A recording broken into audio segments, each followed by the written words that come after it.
Carla, generally you ask all the questions. Today we're doing things a little bit different for our end of year festive episode. So to start with, how does it feel to be an interviewee?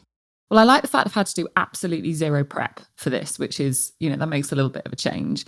Although I do think just by my very nature and because I've got this innate journalist inside me, because that's where I started my career, I usually, even if someone's interviewing me, manage to flip it around and ask them some questions. So we'll see how we go on that today. Yeah, we'll see how it goes.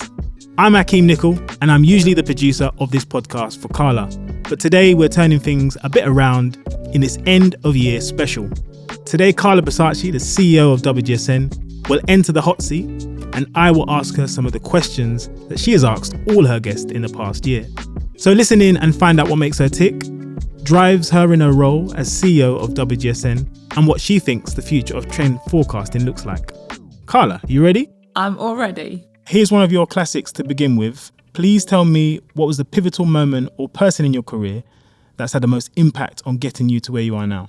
There have been lots of different people and lots of different moments, but I think probably the big turning point for me was I'd worked at lots of mainly digital magazines, and I'd just moved to AOL, and I was in the process of launching some new digital titles for them.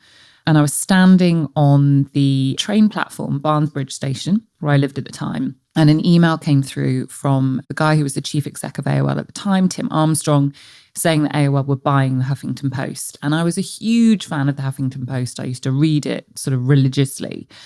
And so I got on the train and I Googled Arianna Huffington's email address.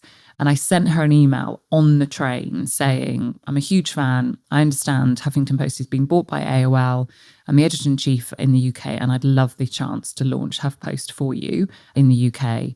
And she responded. Later that day, we got on a call later that week. And very long story short, ended up launching the HuffPost here. And that was a big kind of pivotal change for me. I went from more kind of magazine style, lifestyle, fashion into news and politics, which I was very passionate about. And I think that probably set me more on this kind of path towards a sort of chief exec role rather than just on the creative side of a business. One thing that you said there that really jumped out to me is your actions were really gutsy and bold. Is that something that you've always had, or is that sort of developed over your career? I didn't think about it in that way. It wasn't even an opportunity I jumped at. It was just something I loved. And I think that's probably more the way I've architected my career. I'm not sure I necessarily have architected it, but when I see opportunities, I do often go for them. And I don't think I've ever been afraid about articulating what I want or where I see myself going. And I think there's a difference between sort of demanding things of people and just being open. And I think sometimes people are slightly scared to be open about what they want because it might not happen. I've gone for loads of jobs in my life, which I haven't got. I've articulated the fact that I want things and they certainly have not happened immediately, but I've never been worried about people judging me. I think that's something that maybe people that are aspiring to get on in their careers, something that they can take away is actually just send that email or send that DM and just reach out to that person, because you never know what could actually happen. There are people within my organisation at the moment, within WGSN, who have contacted me like very strange routes. So Bethan, who's our executive editorial director, we had advertised a role and she had applied for it and hadn't got anywhere. And she contacted me via Instagram and said, look, I know this is, forgive me, this is a very unusual route, but I think I would be perfect for this role. And I don't think that's getting through your HR department. And in a very, very short DM told me about herself. And I was like, okay, well, the worst we can do is interview. And lo and behold, years later, she's in a really senior position within my editorial team. Gutsy and bold. I think that's the overarching theme there. Shifting gears ever so slightly, Carla, we're coming towards the end of the year. What would you say is your biggest achievement as CEO at WGSN this year? So this year's been quite an unusual year for us because our parent company, Essential, is splitting up and going in lots of different ways. And we have been sold as part of that process. And so about a year ago, the group chief exec, Duncan Painter, who is the person who hired me originally, has been a kind of mentor figure to me, called me up and said, WGSN is going to be sold. And it was a very short conversation, but, this will be, a great opportunity for you and it will be a lot of hard work. And it has been a lot of hard work. So I've spent a lot of this year on the road pitching WGSN to private equity houses and other interested parties. And I love talking about WGSN. I can talk about WGSN till the cows come home. So it sounded like, this is going to be an amazing year. I just get to talk about WGSN.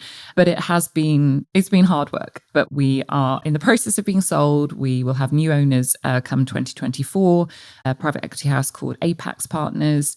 I'm really proud of myself and the team and how we managed to articulate the value of WGSN to our new owners. And in that process, is there something that you quite familiar with? You went into it knowing kind of what it was going to look like, or did it change along the way? And did you sort of have lots of things that surprised you along that process? I had no idea what I was doing. I mean, I sell WGSN every day because I talk about it to clients and people who are going to utilize our services, but not in this kind of way. And the sort of level of detail and questioning that you have to go through and the people that you're interacting with. So bankers and the lawyers, there's huge numbers of people who kind of end up being part of this process. And, right from the start, I had to say many, many times, you're all talking language I don't understand. You're using words that I don't understand. You need to explain this to me, because there's lots of different abbreviations for important documents or processes that you'll go through. So it has been a huge learning curve. I feel like I've done like an MBA on the fly this year as we've gone through that process. I often talk about a measure of success. In your role as CEO of WGSN, Carla, what would you say your measure of success is? What does that equate to? What does that look like for you? It equates to amazing brands and businesses who get huge value out of what we do. If we're making brands successful, then I'm doing a good job and my team are doing a good job. If we're making individuals within those brands successful, we're doing a brilliant job. So that's absolutely how I peg my level of success. Have we got, the kind of brands that, you and I are wearing at the moment, that we've got in our kitchen cupboards, in our bathroom cupboards, all those brands that people know and love. And we're very much that kind of secret sauce behind them. But, I'm talking to, execs and creative directors and designers and marketeers and buyers within those brands all the time. And if they're telling me that they can't do their job without WGSN, then I know that we're being successful. That's what it's all about for me. You've spoken about career progression on our Future of Work episode with Sarah Moore from PwC. For you as CEO, what would you say your career goals are for 2024? There's always growing the business, because coming back to the success of this company is how successful we make others. And therefore, the more businesses we're making successful, then I know that we're doing a good job. So it will always be growing what we do. A lot of what we're doing is ensuring that the amazing trend forecasting skills and expertise that we have, that we can showcase that. More and more industries use it. Our background's very much in the fashion industry. We're really well known in the fashion industry. And we've been on this journey for about pretty much since I've been with the company, which is 9 years now, taking that trend forecasting expertise into new industries and showing them the value of really connecting with what consumers want. So it will always be the kind of growth that we deliver because we've got that customer success. That for me will be a really successful 2024. But it's also bringing, new people into the business as well. WGSN is very people-based. We have lots of people who stay with us for long periods of time, now myself included. This is the longest I've ever worked in any company, because of what we do. And it's so exciting and so unique, but also because we attract amazing, creative, talented individuals. So that's also part of my job, making sure that we've got those kind of people coming into the company and we're keeping them motivated and energized and challenged throughout what they're doing as well. So I guess it's those two sides, it's the internal and the external. This might be a tough one, Carla. I want you to tell me about a situation at work where you've struggled, felt an added weight of pressure from your normal day-to-day. What's your approach? Who do you lean on for support in terms of navigating through that? Hold a minute. I hate CEOs or senior members of any business who get their little violin out and start complaining about how difficult their lives are. If you get into one of these roles, there is responsibility that comes with that, but you also have a lot of support around you as well. So I never like moaning. And also, I'm in this because this is what I wanted to do. So you can't moan and complain about it. Having said all of that, you've got a lot of people who want your time. And I do feel a huge amount of responsibility to all sorts of different people, boards, owners in the future, my team, the customers around us, and making sure that I hear and I find time to listen to everybody's inputs, whether that's positive or negative. And I would say the toughest days are where I just feel I've completely run out of time and I'm exhausted. We had a long day yesterday. We're in budget process and it was, there was no time to go to the bathroom. There was no time to get a glass of water. You just went for it. And by the end, we were all exhausted and we were all being a bit snappy with each other. And that, I know I'm not at my best in that situation. So I think those situations are quite challenging. So it's that time. It's time for some reoccurring questions. Yes, I'm really looking forward to this, having done this to so many people, and now it's my turn. Great stuff. So we normally ask this to every guest, and we're going to do the same for you. But to make things more difficult, we've changed the questions ever so slightly. Are you ready? I'm ready. Good, that's what I love to hear. How are you feeling right now? Oh, I'm feeling happy. Christmas is just around the corner and I love Christmas. And I'm a little bit stressed because there is so much that needs to be done before then. So I would say happy, but slightly stressed. That's probably my modus operandi most times. What is your worst characteristic? I take things very personally. And so I can have a slightly emotional response to things that probably don't need an emotional response. Now, this is meant to be a really snappy part, but I had this question in and I wanted to ask you about it because you've mentioned it in a TED talk that you take things personally, and I do the same thing. How do you stop that trait becoming a detriment to your work? I think probably one of the things I've learned is that sometimes you just have to embrace all the different aspects of yourself. I'm in my mid-40s now. I'm probably not going to change massively. So try and take what maybe could be a negative and turn it into a positive. So I take things personally, and therefore that means I really care. That is a good attribute, I think, to have when you're in a role like mine, and especially when you're working in an industry. But I think you've also got to sometimes be able to take, a step back. You did ask about, how I cope with those situations, and I am really lucky because I have an amazing, amazing family. I've got an amazing husband, and they will allow me to go and cry on their shoulder.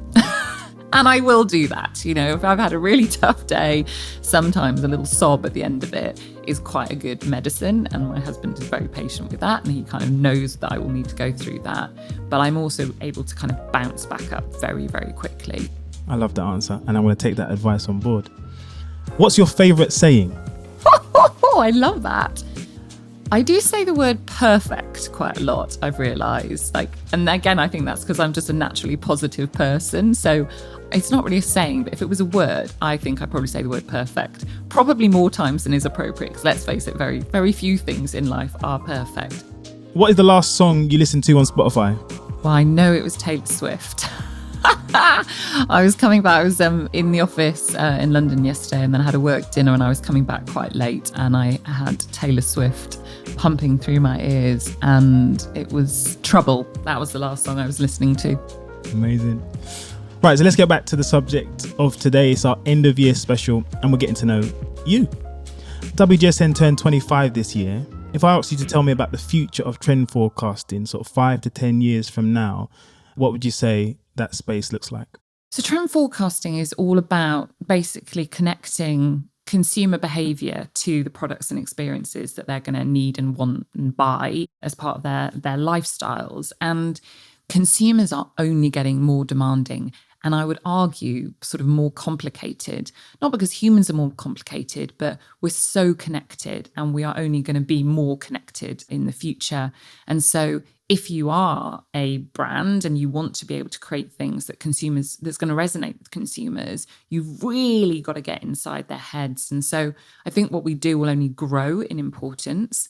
Technology will enable us to gather more and more data points, but you will need to overlay more and more qualitative expertise. We live in a big data world right now. There's masses of data out there. Some of the world's kind of biggest data scrapers are some of our biggest clients, because when you've got all of that data, you need people who can make sense of it. And so I think that's how it will evolve in the future. And we've certainly, put all the foundations down for that now. But I also think that the importance of trend forecasting will grow through many, many industries, because there are certain industries, actually even things like food and drink, where people have still got products in their cupboards that they consumed when they were kids. Think about cereals or types of bread. And it has got more trend-led because we travel more, we connect with different foods and different beverages because we experience them or we hear about them, and we want to be able to have those wherever we might live, even if that's not kind of, where it came from. But there are still the kind of staples that sit there. So I think that kind of proliferation of choice and options and demands, that will only get more, and that will disrupt more and more industries, which means trend forecasting becomes more and more important outside of where you would naturally think that we sit at the moment. So does that mean WGSN is just going to continue to grow and there's going to be lots more clients for you to service? Absolutely. Absolutely. It's why I've stayed here. I've worked for some amazing brands during my career, but I've stayed with WGSN because it only gets more exciting and it only gets more interesting. And, I talk to people from all sorts of different industries on a regular basis, and their struggles, because they are trying to please lots of different consumer types and different consumer types in different countries, different parts of the world, different age demographics. There's so many ways that you can kind of cut and slice demographics now. And everybody wants a version of something. And we still are quite tribal as well, which is why trends, still have such importance. So the way that we do that and the way that industries need that continues to evolve. It gets faster, it gets more dynamic. There are so many layers to it.